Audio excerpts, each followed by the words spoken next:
रात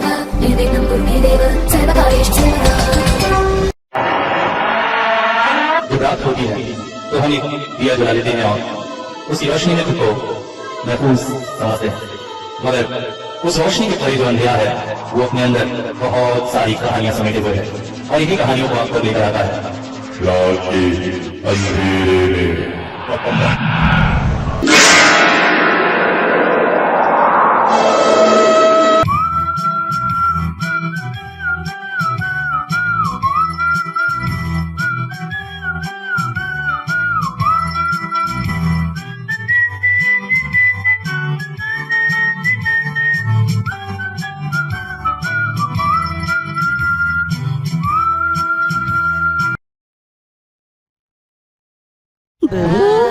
भूत आ गया रे बूबू। अचानक चेहरे पर पानी के छींटे पड़े। आखिर तुमने बुबाई को उधर जाने क्यों दिया? तुम्हारा ध्यान कहाँ रहता है? हेलो, नमस्कार, आदाब, सत श्री अकाल दोस्तों, कैसे हैं सभी? आशा करता हूँ अच्छे होंगे।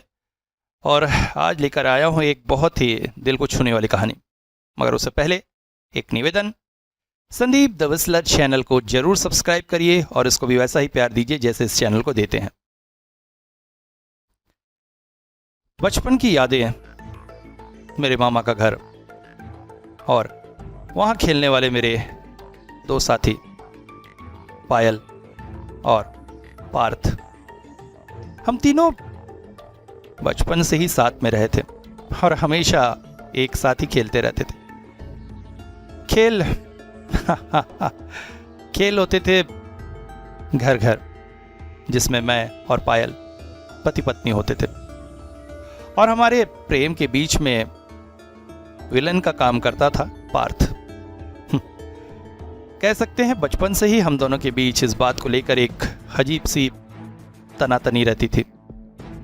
हम दोनों ही पायल को चाहते थे, मगर फिर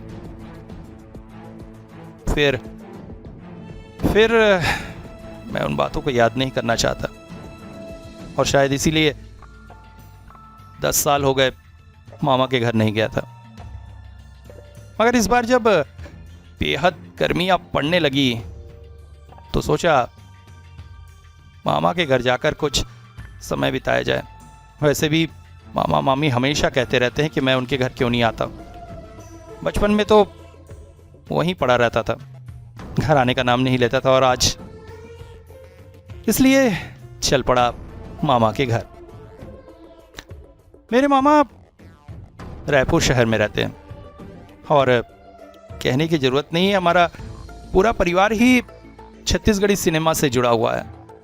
बचपन में मैं जब वहाँ जाता था तो मुझे शूटिंग में जाने का मौका मिलता था और फिर अपने शहर लौटकर अपने दोस्तों के बीच सारी बातें सुनाता था कि किस तरह से शूटिंग होती है, किस तरह से मैंने शूटिंग देखी।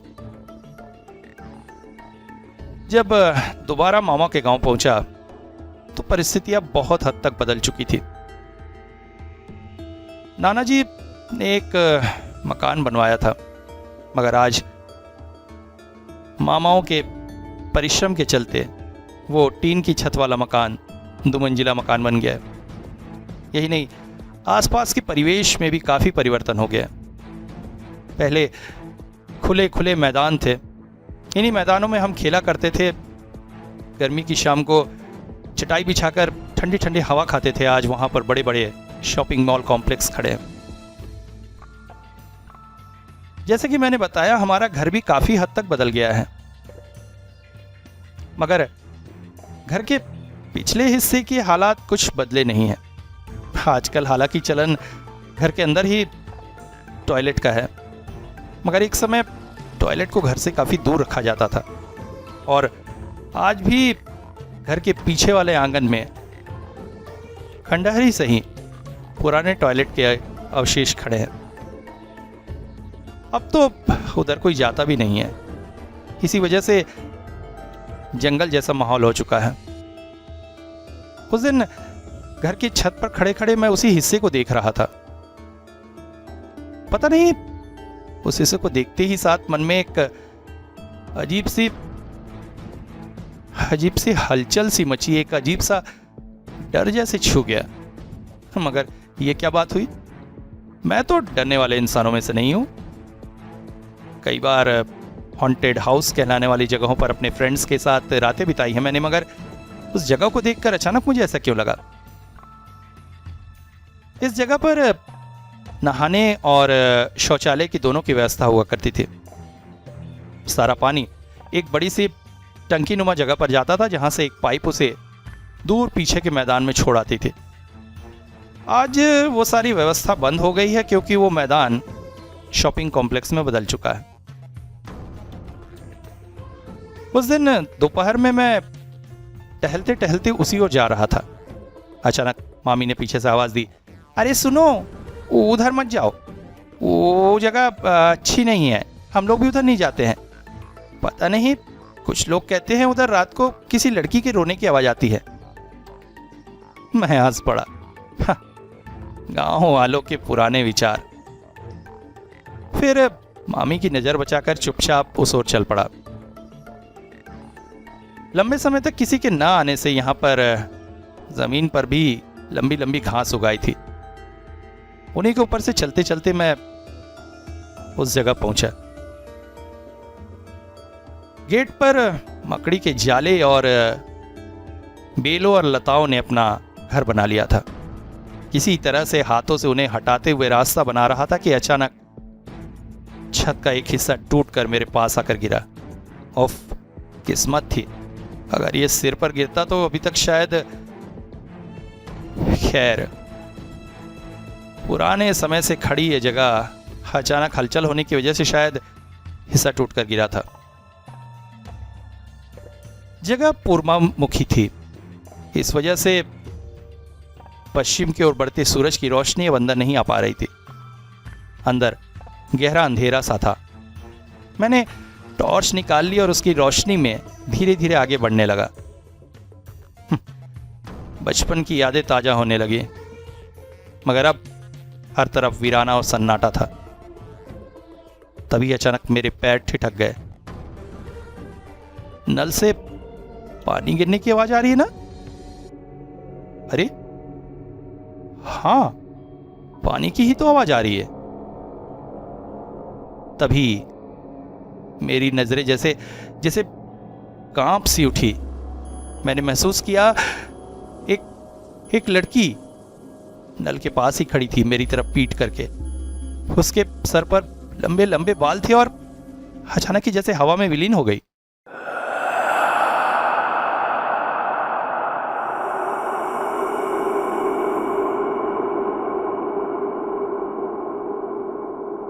है?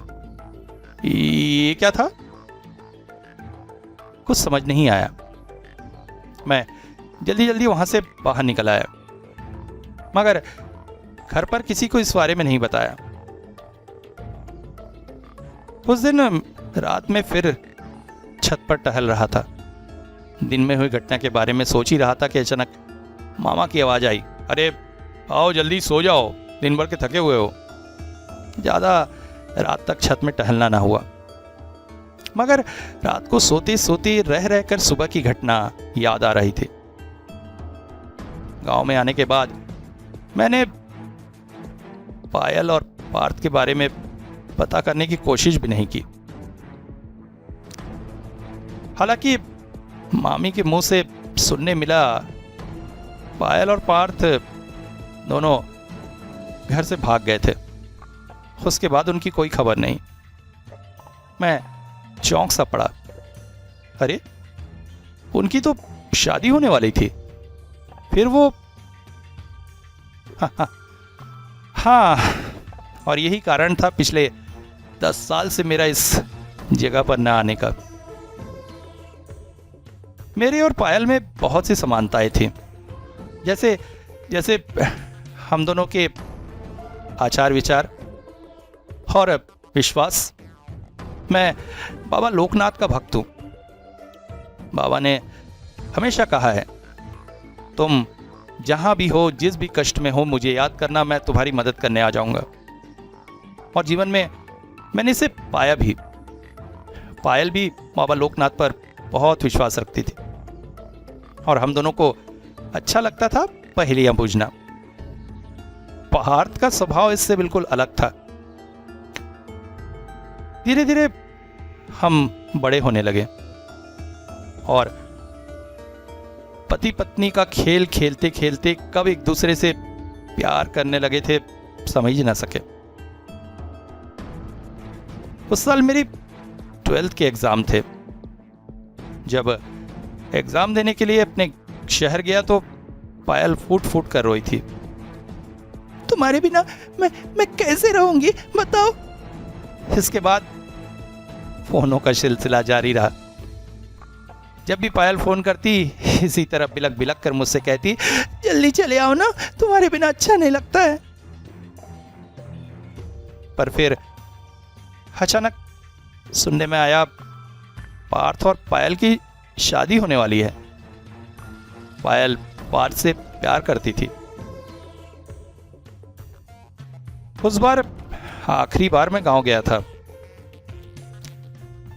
अपनी बहन राधा के साथ गांव में लगने वाले मेले में घूम रहा था। बातों ही बातों में राधा से पूछ बैठा, पायल और पार्थ की शादी की बात कैसे हुई?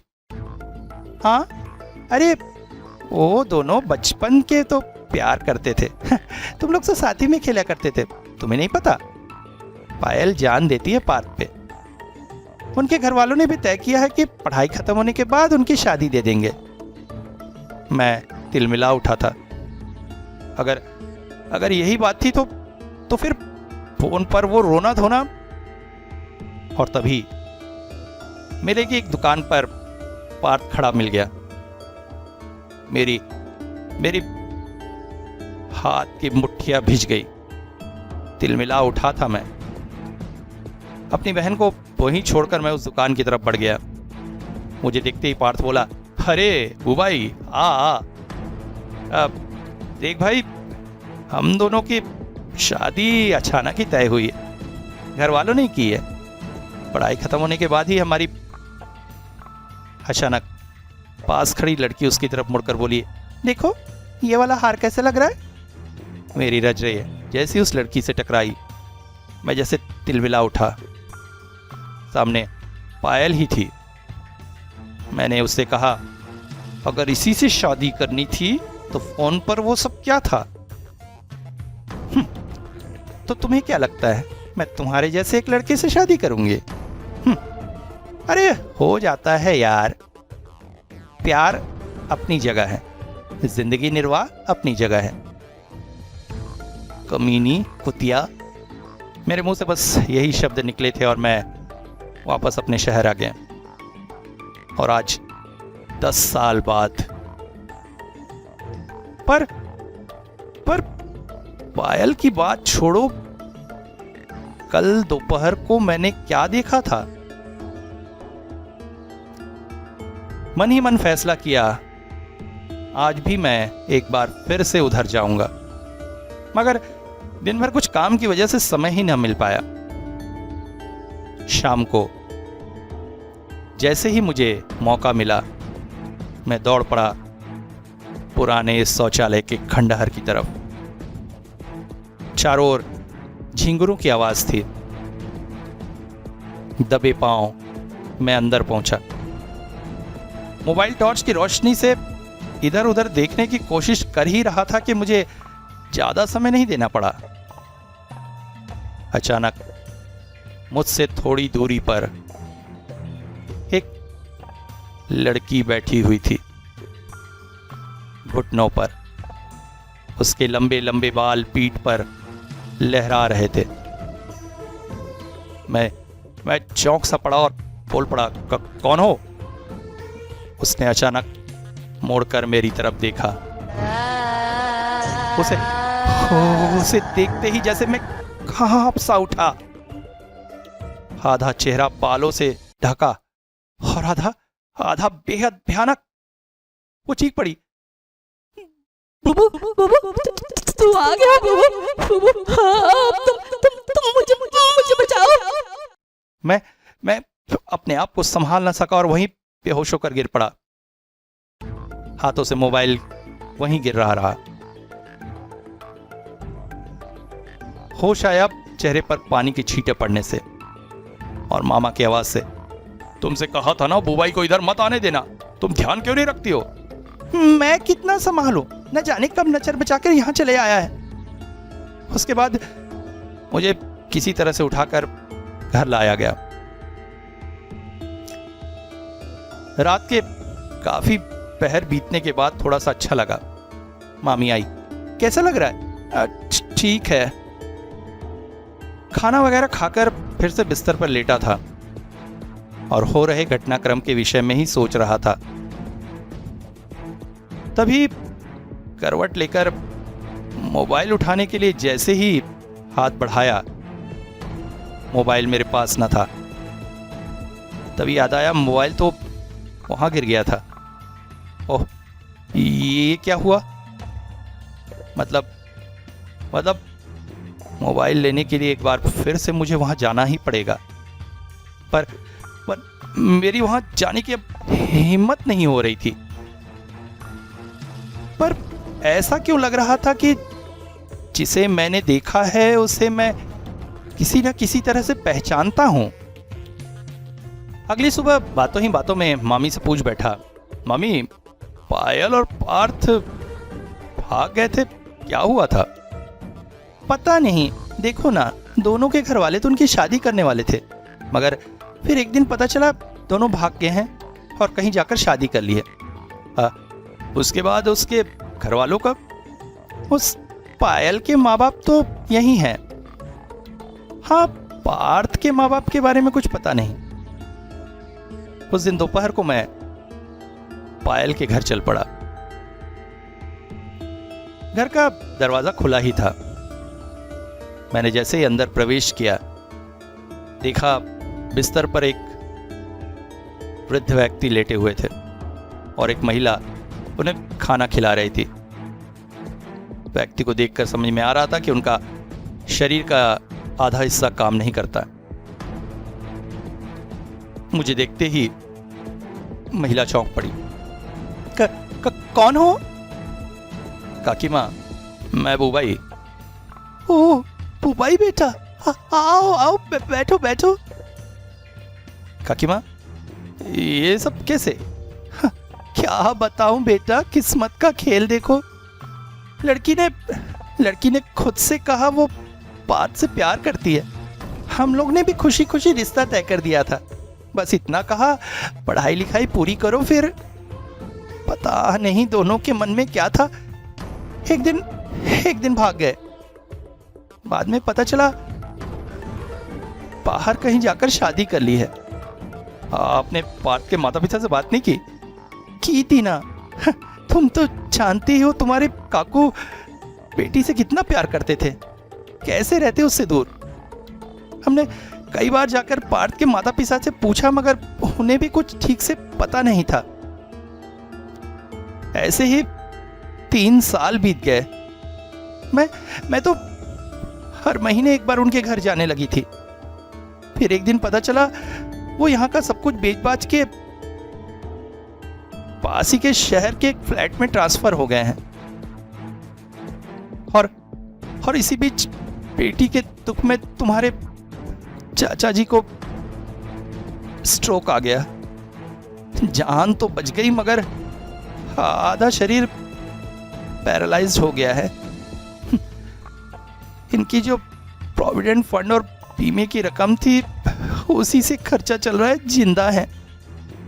तुम्हें ये सब कहने में मुझे संकोच नहीं बेटा, तुम तो अपने बेटे की तरह हो। हाँ, बिल्कुल। अच्छा, पार्थ के माता पिता का एड्रेस मिल सकेगा क्या? हाँ। अगले दिन मैं एड्रेस लेकर पास ही के शहर की ओर चल पड़ा। जिस फ्लैट में वो रहते थे वहां जाकर मैंने पता किया, प्रताप सिंह जी, मगर चौकीदार ने बताया कि वो अभी अभी ज्वाइन हुआ है, इसलिए कुछ बता नहीं सकेगा। फिर उसने कहा, साहब वो उधर चले जाइए, वहाँ वाला जो चौकीदार है वो काफ़ी समय से यहाँ काम कर रहा है, वो आपकी मदद करेगा। बिल्डिंग में आगे जाने पर कुछ ही दूरी पर एक और चौकीदार मिला। उससे पूछने पर काफ़ी सोच विचार के बाद कहा, हाँ, आज से 7-8 साल पहले इस नाम के एक आदमी औरत रहते तो थे, मगर फिर एक दिन खबर मिली कि कहीं जा रहे थे तो एक्सीडेंट में उनकी मौत हो गई। मगर किस्मत का खेल देखिए, उनका जो कार का ड्राइवर था वो बच गया। बाद में मकान मालिक को पैसे खिलाकर कोई सान्याल बाबू हैं, उन्होंने घर खरीद लिया और मकान मालिक ने उस ड्राइवर को भी उनके यहाँ लगवा दिया। अच्छा, ये सान्याल बाबू मिलेंगे क्या? अभी तो। तभी अचानक एक कार पास में आकर रुकी।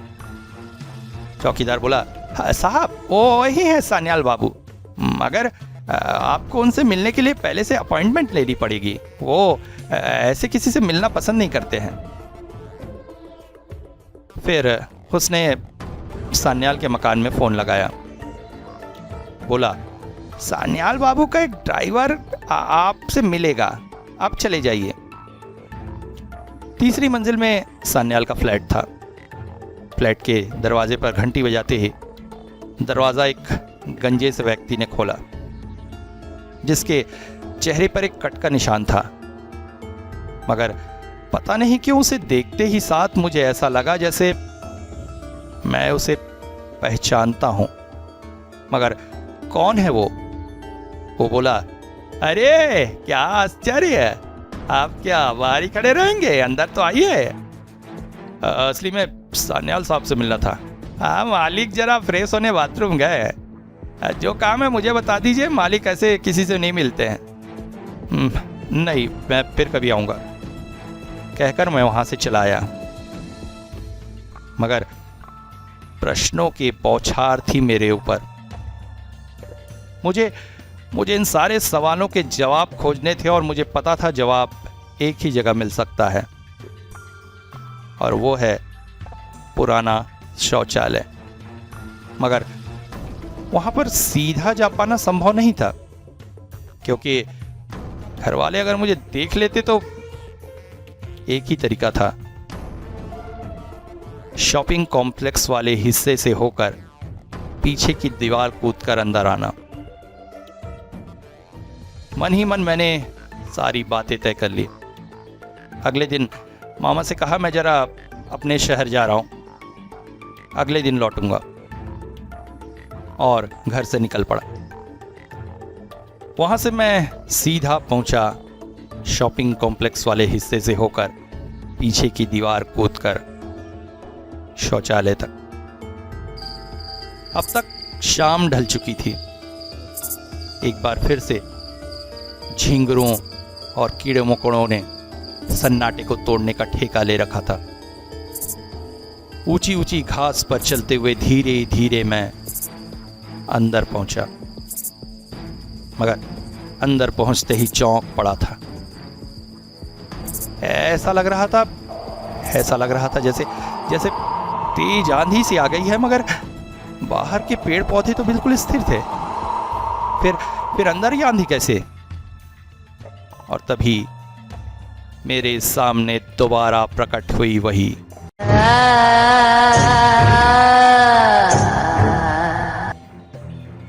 अब की बार अंधेरे में मेरी आंखें अभ्यस्त हो चुकी थी। मैंने उसे गौर से देखा। चेहरे का आधा हिस्सा बालों से ढका हुआ, आंखों में काली पुतलियां नहीं, सिर्फ सफेद हिस्सा, और चेहरा ऐसा लग रहा था जैसे रेंगते कीड़ों ने उसे खा डाला हो। और वही आवाज फिर से कानों में पड़ी, बुबू तो आ गया। बुबू मेरी मदद कर, मुझे यहाँ से छुटकारा दिला दे बुबू। कौन हो तुम, और मेरा नाम कैसे जानती हो? मुझे नहीं पहचाना तूने बुबू? मैं पायल बुबू। सुनकर जैसे मेरे कान झन्ना उठे। पायल, तुम? हाँ। मगर तुम तो पार्थ के साथ, और यहाँ ये सब कैसे? सब बताऊंगी, सब बताऊंगी रे। तेरा ही तो इंतजार था। इतने सालों से मैं भटकती रही सिर्फ तेरे आने के इंतजार में। मुझे पता था तू आएगा, तू आएगा, एक दिन जरूर आएगा। फिर उसने बताना चालू किया। उस दिन तुझसे फोन से बात करके मैं घर लौट रही थी कि अचानक घर से एक साधु जैसा व्यक्ति बाहर निकलता हुआ दिखा। पिताजी जी के हाथ में कोई कागज था। मैंने सोचा जमीन के कागज होंगे। घर पहुंची तो देखा पिताजी उसे अपने तकिए के नीचे रख रहे थे। बाद में उनकी नजर बचाकर जब वो कागज मैंने खोला तो वो एक जनपत्री थी जिसमें एक जगह पर लाल निशान लगा था और अंदर लिखा था मांगलिक। मैंने माँ से जाके पूछा। माँ ने कहा, ओ तो तुझे पता चल ही गया, ये तेरी ही जन्म कुंडली है और जो व्यक्ति गए थे वो हमारे कुलगुरु आनंद जी हैं। उन्होंने तेरी कुंडली देखकर कहा है तू मंगली है रे, और मंगली कन्या का विवाह होना बहुत मुश्किल होता है। उसके लिए मंगली वर ही चाहिए, अन्यथा उसके पति की मृत्यु 1 महीने के अंदर हो जाएगी। उन्होंने खास भविष्यवाणी की है तेरे बारे में। सुनकर मैं जैसे आसमान से गिरी थी। मुझे पता था तुम मंगली नहीं हो। ऐसे में फिर एक दिन अचानक पार्थ के पिताजी हमारे घर आए। बातों ही बातों में उन्होंने कहा, देखिए मैं विशेष तौर पर पार्थ और पायल की शादी की बात लेके आया हूँ। हाँ, मुझे पता है पायल मंगली है, मेरा बेटा भी मंगली है। और ये मुझे कैसे पता चला, तो आनंद जी हमारे भी कुलगुरु हैं, उन्होंने ही मुझे बताया। मैं बड़ा चिंतित था पार्थ की शादी को लेकर। कहाँ से मंगली लड़की मिलेगी क्या पता नहीं, और भाग्य का खेल देखिए, दोनों बचपन से एक दूसरे को जानते हैं। पढ़ाई पूरी होने पर विवाह कर देंगे। मेरे माता पिता तो बेहद खुश हुए और मैंने अपने दिल पर पत्थर रख लिया। उस दिन मेले में जब तुम मिले थे तो जानबूझकर तुम्हारा तिरस्कार किया ताकि तुम्हारे दिल में नफरत जगा सकूं। ओह, और मैं मूर्ख जीवन भर तुम्हें कोसता रहा कि तुमने मुझे धोखा दिया है। पर तुम यहां कैसे? एक दिन पार्थ ने मुझे मिलने बुलाया। जब से हमारी शादी की बात तय हुई थी उसके बाद से वो अक्सर मुझसे मिलता रहता था और मेरे घर से भी कोई संकोच न था, इसलिए मैं मिलती रहती थी। मगर उस दिन जब फोन करके उसने मुझे बाहर मिलने की बात कही तो मैंने कहा ठीक है, वैसे भी तो रोज मिलते हैं, उसमें क्या है। और मिलने की जगह कहाँ थी जानते हो? यही बाहर। मैं जब उसके पास आई बोली, ये क्या पार्थ, कहाँ बुला लिया मुझे? अगर किसी ने देख लिया तो क्या होगा पता है? जानता हूँ, कोई नहीं देखेगा। आज बुबाई के मामा के घर में कोई नहीं है, वो लोग सब उसकी मौसी के गांव गए हैं। वहाँ पर एक बड़ी पूजा होती है, अगले 2 दिन तक घर खाली रहेगा, इसीलिए तो तुम्हें यहाँ बुलाया है। मैं कोई मूर्ख थोड़ी हूँ। तो क्या बात थी? देखो, मैं चाहता हूँ हम दोनों कहीं चल दे और शादी कर ले। क्या मतलब? हमारी शादी तो होने ही वाली है, फिर इतनी जल्दबाजी क्यों? मुझसे अब तुम्हारे बिना रहा नहीं जा रहा है पायल। मैं जल्द से जल्द तुम्हें अपना बना लेना चाहता हूँ, और वैसे भी तुम्हें अपना बनाने के लिए मैंने बहुत कुछ किया है। क्या मतलब? असल में मैं मंगली नहीं हूँ, मैंने झूठी कुंडली बनाई थी हमारे गुरु से। क्या? हाँ, जब मुझे पता चला तुम मंगली हो तो मन ही मन में बहुत खुश हुआ था। सोचा था उस फूफाई से तुम्हारी शादी हो जाए, महीने भर में साला मर जाएगा। और कहते हैं इस तरह होने से दोष कट जाता है, उसके बाद तुम मेरी ही होगी। मगर फिर पता चला तुमने उससे रिश्ता तोड़ने की ठान ली है। तब मैंने सोचा क्यों ना हाथ मार लिया जाए, और इसीलिए गुरुदेव से झूठी कुंडली तैयार करवाई। तू बेवकूफ है क्या? तू ये नहीं समझ रहा है कि अगर तुम उससे शादी करेगा तो तू मर जाएगा, उसके बाद शादी करेगा कौन? मैंने गुरु से पूछा था, उन्होंने कहा मृत्यु का दोष तभी लगेगा जब शादी होगी, अगर बिना शादी के तो फिर कोई डर नहीं।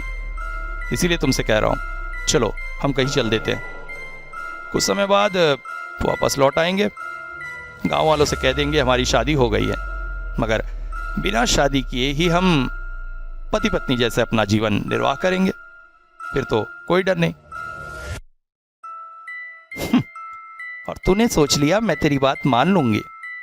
अगर बिना शादी किए ही जीवन निर्वाह करना है और कोई खतरा नहीं, तो फिर मैं बुबाई को क्यों ना चुनूं? तुझे क्यों चुनूं? मुझे पता था तू सब कुछ सुनकर यही जवाब देगी, इसीलिए मैंने तुझे यहां बुलाया। देख, यहां आसपास सन्नाटा है, और तू है और मैं हूं। अभी अगर मैं तेरी इज्जत पर दाग लगा दूं, तो एक लड़की के लिए समाज में सम्मान इज्जत सबसे बड़ी बात होती है। तब तो कहीं मुंह दिखाने के काबिल नहीं रहेगी, और तुझे मजबूर होकर मेरा ही सहारा लेना पड़ेगा, वरना समाज में बेइज्जत होकर मौत का सहारा लेना पड़ेगा। अब तुझे मेरी होने से कोई नहीं रोक सकता। अब मैं तुझे अपना बना के रहूंगा। हरामजादे, तेरी बदनीयती अगर मैं पहले जान जाती, मगर कोई बात नहीं, मैं भी कमजोर लड़की नहीं हूँ, शेरनी हूँ, शेरनी। हाथ लगा के दिखा, फिर तुझे बताती हूँ। कहकर मैं शौचालय के अंदर की तरफ दौड़ पड़ी, और फिर वो भी पागलों की तरह मेरे पीछे आ रहा था। मैंने अंदर बने उस बड़े चेम्बर में छलांग लगा दी, मगर उस कमीने ने ऊपर से चेम्बर का ढक्कन बंद कर दिया। हरामजादी, अगर तू मेरे हाथ नहीं लगेगी तो किसी के हाथ नहीं लगेगी। अब यहां सड़ सड़ के मर, कहकर वो यहां से चला गया। मैं चेम्बर के अंदर से धीरे धीरे आगे बढ़ने लगी। मुझे पता था अंदर से नाली बाहर मैदान की तरफ खुलती है। मैं उसी की ओर बढ़ने लगी। जल्द से जल्द मुझे वहां से निकलना था। मैं बेहद डर गई थी, मेरी सांसें घुटने लगी थी। मगर जैसे जैसे मैं आगे बढ़ने लगी, अचानक एक बात मेरे दिमाग में कौंधने लगी। उस तरफ की पाइप तो बंद कर दी गई है, और उधर से तो शॉपिंग मॉल की दीवार है।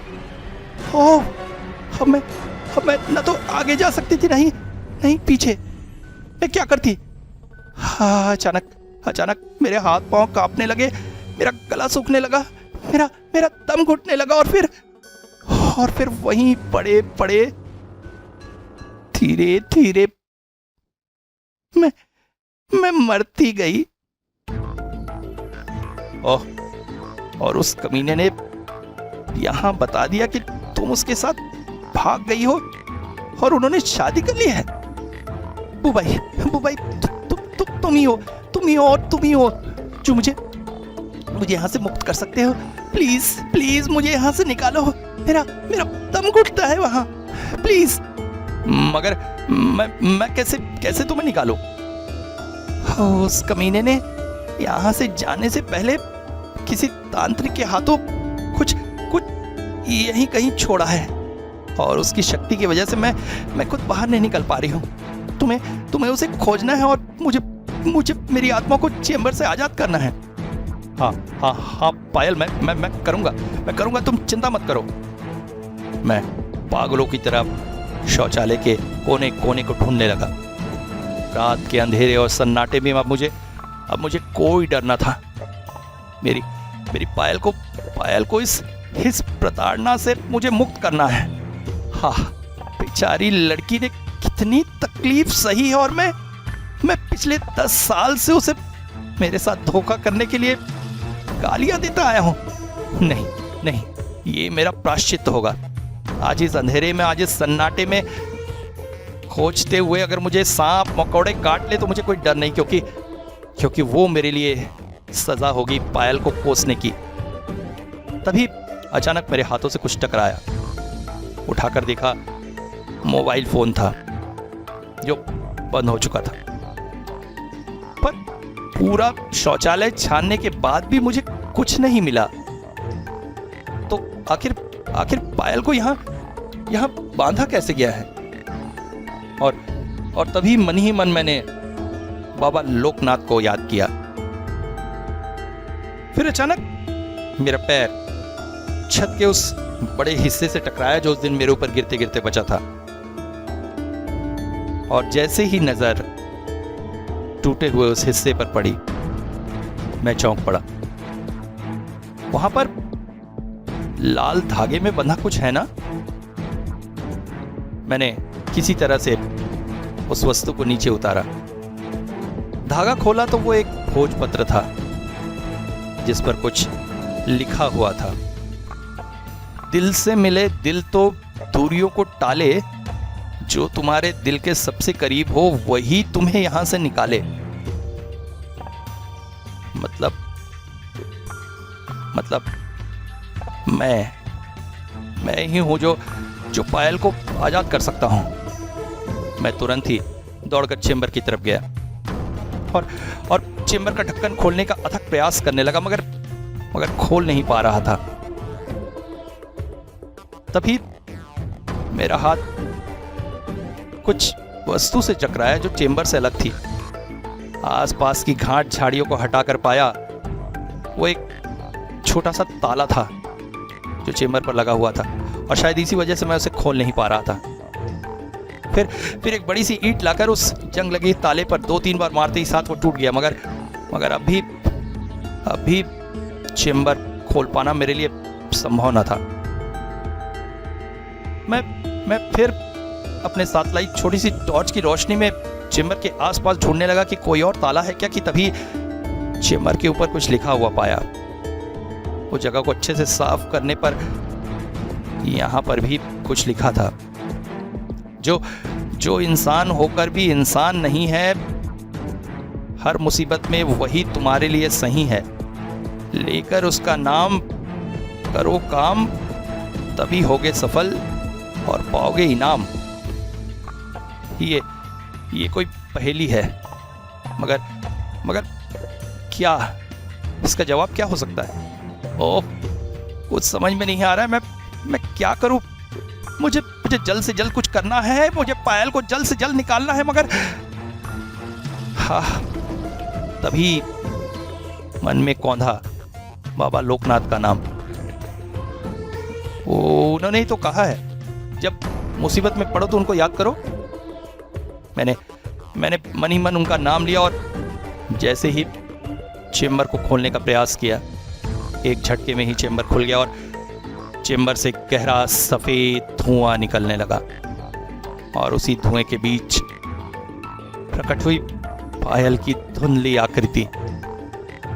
बुबू तूने मुझे आजाद कर दिया। 12 साल की कैद के बाद आज मैं आजाद हूँ। आज मैं जहाँ चाहे वहाँ जा सकती हूँ, और अब मेरे इस रूप का सिर्फ एक ही लक्ष्य है, उस कमीने से अपनी मौत का इंतकाम लेना। मगर वो है कहाँ, यही तो नहीं पता। बुबू, एक मदद और कर दे मेरी, किसी भी तरह से उसे तलाश कर दे। मैं उसे अपने हाथों से सजा देना चाहती हूँ। हाँ पायल, मैं भी चाहता हूँ उसे सजा मिले, जिसने मेरे प्यार को इतनी तकलीफ दी। मैं इस बात का पता करने की कोशिश करूंगा। पार्थ के माता पिता की मृत्यु के बाद उसके घर में कोई सान्याल रहता है। एक बार उससे मिलना पड़ेगा। इसके बाद मैं घर चला गया। रात भर कुछ न खाने की वजह से हालत खराब थी। घर पहुंचते ही मामी चौकटी, अरे तुम लौट आए? अरे ये क्या हाल बना रखा है, घर नहीं गए थे क्या? अरे पहले कुछ खाने को तो मामी, फिर बात करेंगे। खाना खाकर उस दिन दोपहर को ही मैं पास ही के सड़क पर टहल रहा था। एक समय ये जगह कितनी हरी भरी थी और मेरे कितने दोस्त यहाँ मेरे साथ घूमते थे, मगर आज मैं अकेला ही हूँ। तभी अचानक कानों में आवाज आई, तुम अकेले कहाँ हो? मैं हर वक्त तुम्हारे साथ हूँ। चौंक कर पीछे मुड़कर देखा तो मेरी पायल मेरे पीछे खड़ी थी।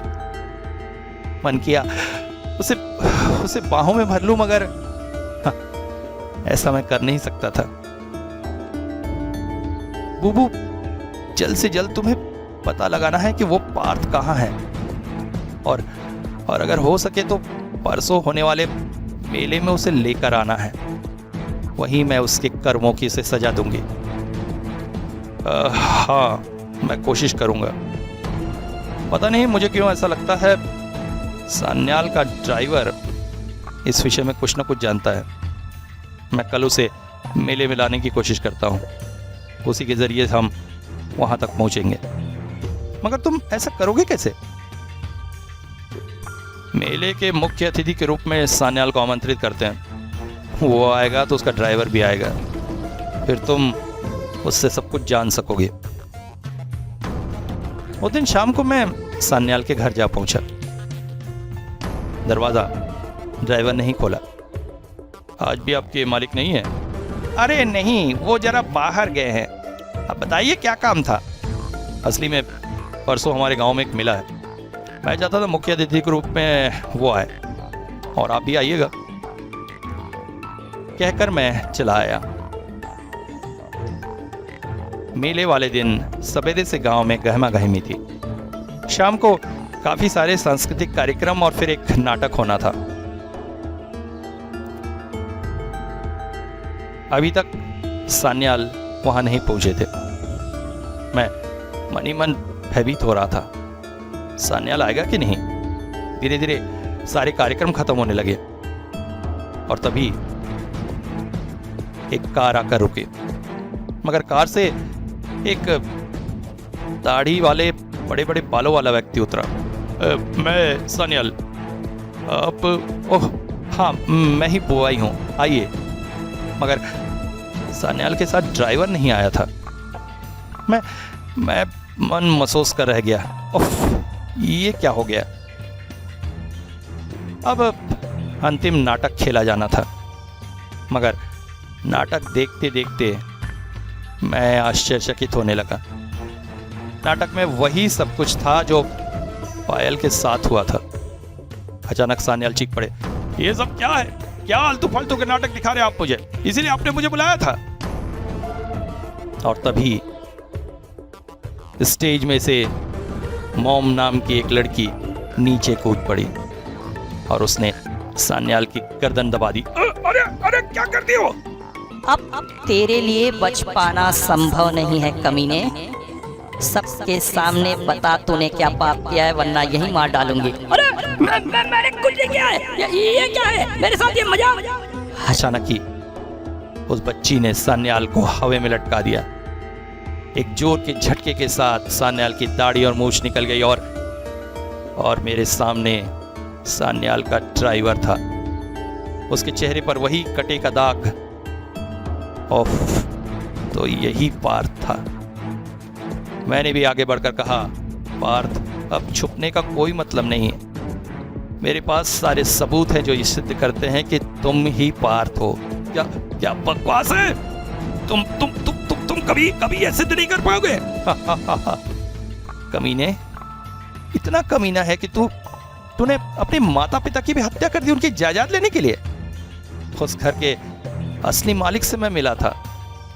सब जानते हैं कि सान्याल ने उसे पैसे खिलाकर वो घर हथिया लिया था, मगर मालिक ने बताया कि उसके सामने ओरिजिनल डॉक्यूमेंट दिए गए थे कि घर में रहने वाले व्यक्ति का बेटा वहाँ रहने आएगा और वो व्यक्ति तू ही हो सकता है। मगर जब जब मैं सान्याल से मिलने गया, तू मेरे सामने रहा और सान्याल बाहर।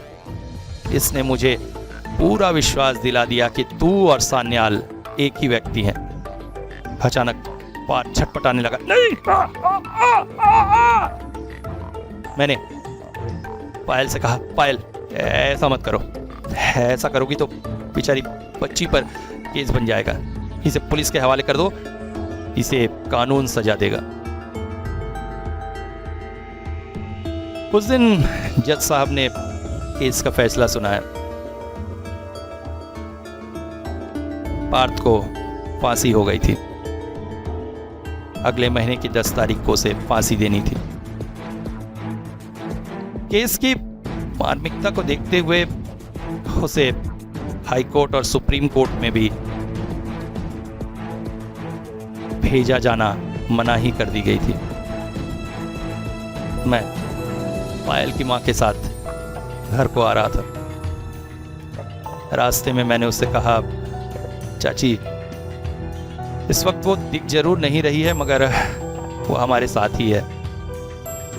उसकी मां की आंखों से आंसू गिरने लगे। बेटी, बेटी मुझे माफ कर देना, हमने तुझे गलत समझा था। मगर सच ये है कि तू हमारी सबसे अच्छी बेटी थी। अगर इस दुनिया में दूसरा जन्म जैसा कुछ होता है तो तुझे ही मैं अपनी बेटी के रूप में पाना चाहूंगी। मैं तुझे देख नहीं सकती मगर मेरी दुआएं हमेशा तेरे साथ है। तभी अचानक एक आवाज गूंजी, माँ, मैं तो हमेशा तुम लोगों के साथ हूं। तुम दुखी मत हो। मैं जहां भी रहूं, जैसी भी रहूं, हमेशा तुम लोगों के साथ रहूंगी और तुम लोगों को हमेशा प्यार करती रहूंगी। माँ, मैं तुम लोगों की कोई भी सेवा नहीं कर पाई मगर इसके लिए मुझे माफ कर देना माँ। मगर तुम मेरे बहुत अच्छे माँ बाप थे। और वो भाई, मैं जिंदगी में सिर्फ एक ही लड़के से प्यार करती थी और वो तुम थे और करती रहूंगी। मैं जहां भी रहूं, जैसी भी रहूं, हमेशा तुम्हें याद करूंगी और तुम भी मुझे याद करना। और जब तुम मुझे याद करोगे, मुझे तुम अपने आस पास ही पाओगे। तुम तो कविताएं लिखते हो ना, अपनी कविताओं में लिखते हुए मुझे याद करना और महसूस करना कविता की हर लाइन में मैं बसी हूं।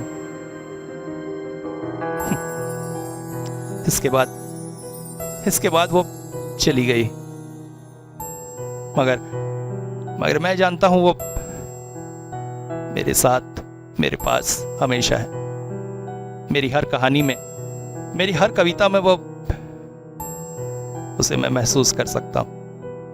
और जब भी उसे महसूस करता हूं, मेरे आंखों से आंसू निकल आते हैं। इस वक्त भी इस कहानी को आप लोगों के लिए लिखते लिखते आंसू की बूंदें निकल आई और पन्ने पर बहुत सी जगहों से लिखाई मिट गई है। मगर मेरी पायल हमेशा हमेशा मेरे साथ है। आज इस कहानी को आप लोगों तक पहुंचाने का सिर्फ और सिर्फ एक ही लक्ष्य है कि हमारे समाज में न जाने कितने ही ऐसे पार्थ घूम रहे हैं जो आपकी बेटियों को, आपकी प्यारी पायलों पर घात लगाए बैठे हैं। अपने प्यार को, अपनी बेटियों को ऐसे राक्षसों के हाथों से हमेशा सुरक्षित रखे ताकि आपको मेरी तरह आंसू न बहाना पड़े।